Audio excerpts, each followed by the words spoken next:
কালকি 2898 এডি সিনেমাটি ঘিরে ভক্তদের উত্তেজনা আকাশচুম্বী। মুক্তির আগেই সিনেমাটির অগ্রিম টিকিট কাটার জন্য ভিড় করছেন সিনেমা প্রেমীরা।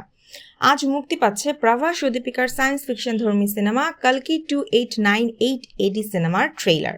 কিন্তু ট্রেইলার মুক্তির আগেই সিনেমাটি ঘিরে সকলের উন্মাদনা চোখে পড়ার মতো। মার্কিন মূলকে সিনেমাটির অগ্রিম বুকিংও শুরু হয়ে গেছে। এছাড়াও প্রকাশিত বিভিন্ন পোস্টারে দীপিকার নতুন লুক নজর কেড়েছে ভক্তদের। এই টাইমসের এক রিপোর্ট অনুযায়ী মার্কিন মূলকে মাত্র 24 ঘন্টায় কালকি সিনেমার 1.1 কোটির অগ্রিম বুকিং হয়ে গেছে। প্রভাস দীপিকা এই জুটির সিনেমার 4200 টিকিট এখনই বিক্রি হয়ে গেছে। এছাড়াও সিনেমাটির অগ্রিম বুকিংয়ের জন্য মাত্র 116টি প্রেক্ষাগৃহের বুকিং কাউন্টার খোলা হয়েছে।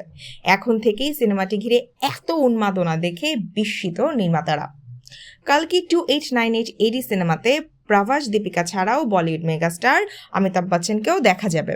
অমিতাভ বচ্চন এই ছবিতে পৌরাণিক চরিত্র অশ্বত্থামার ভূমিকায় অভিনয় করেছেন। গত শুক্রবার নির্মাতারা ছবিতে অমিতাভ বচ্চনের নতুন এই লুক প্রকাশ্যে এনেছেন।